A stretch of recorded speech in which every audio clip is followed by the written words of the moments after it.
Saudara-saudara sekalian, selamat sore. Kami akan menyampaikan progres penanganan pandemi COVID-19 sampai dengan tanggal 19 April 2020 pukul 12 WIB. Gugus Tugas Percepatan Penanganan COVID-19 mengkoordinasikan kementerian, lembaga, dunia usaha, dan seluruh potensi masyarakat, baik yang berada di pusat melalui gugus tugas pusat, ataupun yang berada di daerah melalui gugus tugas tingkat provinsi dan kabupaten. Keseluruhan gugus tugas ini melaksanakan tugas untuk melakukan percepatan penanganan COVID-19 dan bekerja berdasarkan pada 6 arahan Presiden untuk membendung penyebaran COVID-19, yaitu yang pertama, melaksanakan pengujian sampel secara masif dengan pelacakan yang agresif dan diikuti isolasi yang ketat. Ini juga dilaksanakan mulai dari pusat sampai ke tingkat daerah. Kemudian yang kedua, memperbanyak layanan konsultasi medis dengan menggunakan teknologi. Hal ini penting untuk mengurangi kunjungan ke rumah sakit, mengurangi kerumunan di rumah sakit pada saat proses administrasi pendaftaran dalam rangka konsultasi medis. Dan ini juga akan berperan cukup besar untuk mengurangi penularan dari satu orang ke orang yang lain.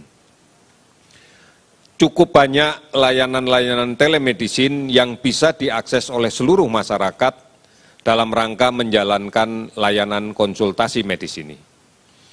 Kemudian yang berikutnya, melaksanakan komunikasi yang efektif, detail, baik, dan transparan kepada semua pihak, baik terkait dengan edukasi kepada masyarakat, baik terkait dengan resiko yang dimiliki oleh masing-masing daerah yang tidak sama, baik terkait dengan ODP, baik terkait dengan PDP, baik terkait dengan kasus yang konfirmasi positif, yang sudah sembuh, yang masih dirawat, maupun yang meninggal.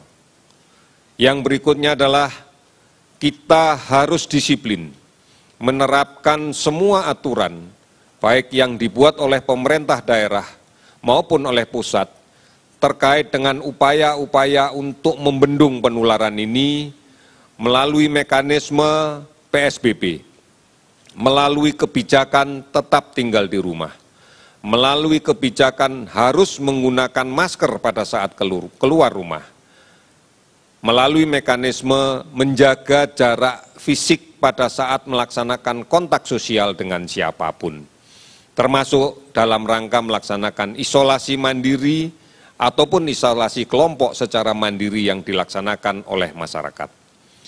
Kemudian semua pihak diharuskan untuk memberikan jaminan terhadap kelancaran arus logistik, karena logistik ini dibutuhkan oleh masyarakat, baik dari pusat sampai daerah maupun dari gudang-gudang logistik kepada masyarakat yang berada di daerah.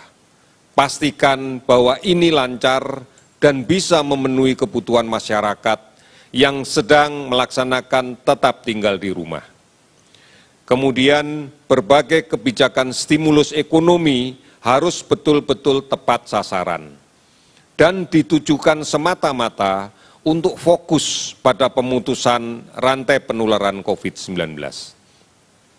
Saudara-saudara, tantangan risiko kesehatan dan dampaknya dalam kehidupan sosial ekonomi sudah cukup berat. Oleh karena itu, mari kita pastikan kita terhindar dari tambahan beban psikologis akibat berita dan informasi yang tidak benar, yang tidak bisa dipertanggungjawabkan, dan hanya memunculkan kekhawatiran, memunculkan ketidakpercayaan kepada aparat pemerintah. Oleh karena itu, tetap konsisten kita mengikuti informasi yang dibagikan oleh pemerintah secara resmi, baik pada kanal covid19.go.id hotline 119, WhatsApp COVID-19, Halo Kemkes di 15567, di layanan aplikasi dan layanan telemedicine yang lain, serta tetap terus mengikuti siaran dari TVRI dan RRI yang disebarluaskan oleh televisi dan radio swasta lainnya. Saudara-saudara, secara prinsip penanganan di bidang kesehatan dilakukan melalui dua mekanisme pendekatan. Yang pertama, ini menjadi penting, yaitu pengelolaan COVID-19 ini di pra-rumah sakit. Pengelolaan di sebelum rumah sakit.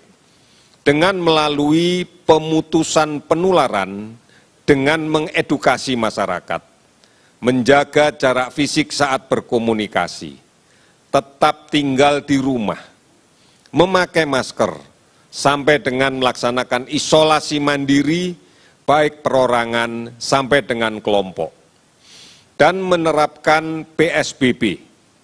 Upaya ini akan diperkuat dengan penelusuran kontak dekat, kontak tracing dari kasus positif terkonfirmasi yang dirawat di rumah sakit. Kegiatan kontak tracing ini akan dilaksanakan oleh Dinas Kesehatan setempat, yang sudah barang tentu akan dibantu oleh pemerintah setempat, aparat pemerintah setempat. Disinilah peran para kepala desa menjadi sangat penting. Keberhasilan upaya ini sangat tergantung pada peran serta masyarakat. Kerjasama semua perangkat, dari tingkat RT, tingkat RW, desa, untuk bergotong royong dalam semangat saling melindungi. Lindungi yang sehat, lindungi yang sakit, bantu yang mengalami kesulitan akibat pandemi ini. Yang kedua adalah pengelolaan rumah sakit. Dengan mengupayakan secara maksimal, penderita COVID-19 mendapatkan layanan yang terbaik. Dan petugas kesehatan yang melayaninya pun juga terlindung dari kemungkinan penularan COVID-19 dari pasien yang dirawat. Pemerintah terus akan menata pemanfaatan rumah sakit, baik rumah sakit darurat dalam rangka untuk karantina rumah sakit, untuk layanan penderita yang terkonfirmasi positif dengan kebutuhan layanan rawatan yang tidak intensif. Artinya penderita dengan keluhan ringan sedang yang tidak memungkinkan untuk melaksanakan isolasi mandiri. Rumah sakit darurat ini bukan hanya dibentuk di tingkat pusat, yang seperti kita ketahui di Rumah Sakit Wisma Atlet di Pulau Galang, namun juga banyak sekali yang sudah dibentuk oleh pemerintah daerah. Kemudian rumah sakit rujukan untuk penanganan penderita COVID-19 yang membutuhkan perawatan intensif dengan berbagai macam alat yang dibutuhkan. Pemerintah terus mendatangkan dan memenuhi semua kebutuhan obat-obatan dan peralatan medis yang dibutuhkan. Pemerintah menanggung semua pembiayaan perawatan pasien COVID-19. Pemerintah menyiapkan insentif tambahan untuk kerja keras tenaga kesehatan. Ini yang harus kita pahami, bahwa kita mampu melaksanakan ini secara bersama-sama dengan bergotong royong. Berikutnya data COVID-19 yang kami himpun akumulasinya pada tanggal 19 April 2020 pada pukul 12.00 sebagai berikut. Saat ini jumlah laboratorium yang aktif 35 laboratorium. Kita bersyukur bahwa hari ini diperkirakan nanti malam kita akan mendapatkan lagi tambahan reagen untuk mengoptimalkan laboratorium yang kita miliki dan menambah jumlah laboratorium. Reagen ini nanti malam akan kita terima dan saat itu juga langsung kita distribusikan ke seluruh laboratorium jejaring. Kemudian spesimen yang diperiksa sudah melebihi 47.000. atau sekitar 42.000 orang yang kita periksa. Hasil positif pada hari ini akumulasinya sebanyak 6.575 orang. Hasil negatif 35.644 orang.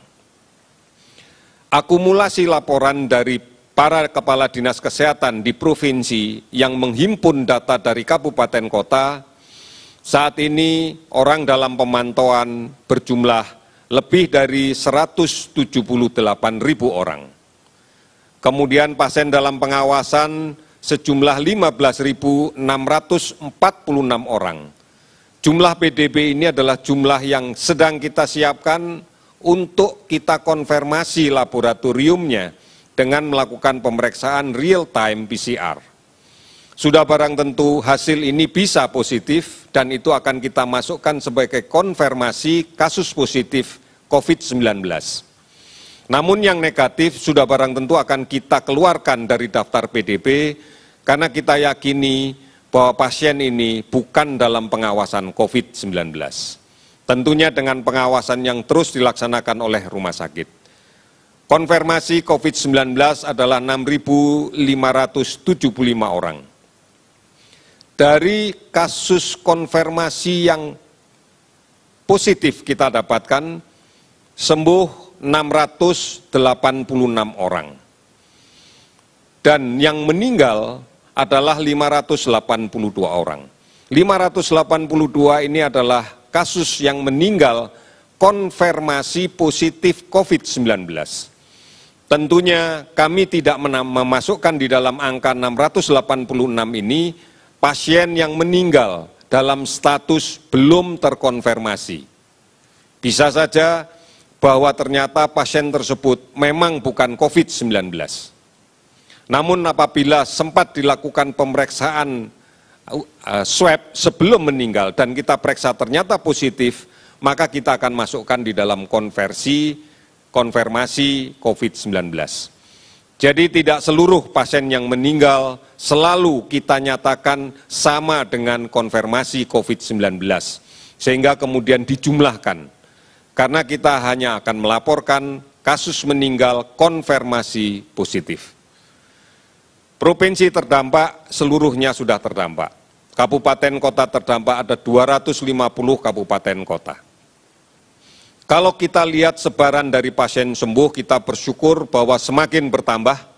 DKI Jakarta 234, Jawa Timur 98, Jawa Tengah 51, Jawa Barat 45, Sulawesi 43. Sehingga total keseluruhan kasus adalah 686 pasien sembuh. Saudara-saudara, secara rinci dapat kami sampaikan sebagai berikut. Pada hari ini bertambah kasus konfirmasi positif sebanyak 327 orang, sehingga total menjadi 6.575. Ada 55 pasien yang sembuh, sehingga total menjadi 686. Kriteria sembuh ini adalah sembuh berdasarkan hasil laboratorium 2 kali berturut-turut negatif dan keluhan klinis sudah tidak ada lagi. Ini acuan untuk menentukan pasien COVID-19 terkonfirmasi positif yang dinyatakan sembuh. Kemudian ada 47 yang meninggal sehingga jumlahnya menjadi 582. Saudara-saudara, mari kita berpartisipasi secara aktif dalam penanganan COVID-19 di tahap pra-rumah sakit dengan memutuskan penularan COVID-19. Pastikan kita tidak tertular dan kita tidak menulari, tetap tinggal di rumah. Mari kita sebarluaskan dengan melaksanakan pelaksanaan penggunaan masker. Maskerku melindungi kamu, maskermu melindungi aku. Hargai dan bantu mereka yang melaksanakan isolasi mandiri. Jangan mendiskriminasikan pasien COVID-19 yang telah sembuh. Keberhasilan membendung penularan COVID-19 akan sangat mempengaruhi beban perawatan di rumah sakit. akan sangat mempengaruhi beban perawatan di rumah sakit. Semakin banyak pasien yang dirawat akan semakin berat beban kita untuk menurunkan jumlah yang sakit dan yang meninggal karena COVID. Oleh karena itu saudara-saudara sekalian, mari kita lawan COVID dengan tingkatkan imunitas diri kita. Makan yang bergizi, sabar dan tenang, istirahat yang cukup dan teratur. Tidak panik dan jaga perasaan kita tetap bergembira. Jaga jarak, pakai masker, jangan menyentuh mata, hidung, mulut sebelum mencuci tangan. Pakai sabun dengan air yang mengalir. Gotong royong dan bersatu melawan COVID, dari pusat sampai ke desa, sampai ke RT, RW, sampai keluarga. Tetap di rumah, produktif di rumah. Waspadai ancaman demam berdarah. Karena pada bulan-bulan ini kita akan berhadapan dengan peningkatan kasus demam berdarah. Lakukan pemberantasan sarang nyamuk di rumah kita. Lakukan bersama keluarga untuk menguras, membersihkan tempat penampungan air, menutup tempat penampungan air, menyingkirkan dan membuang atau mendaur ulang barang-barang bekas yang dapat menjadi tampungan air. Mari jadi teladan untuk menyelamatkan keluarga, menyelamatkan tetangga, menyelamatkan lingkungan, dan menyelamatkan bangsa. Kita yakin Indonesia, kita pasti bisa. Sekian, terima kasih, selamat sore.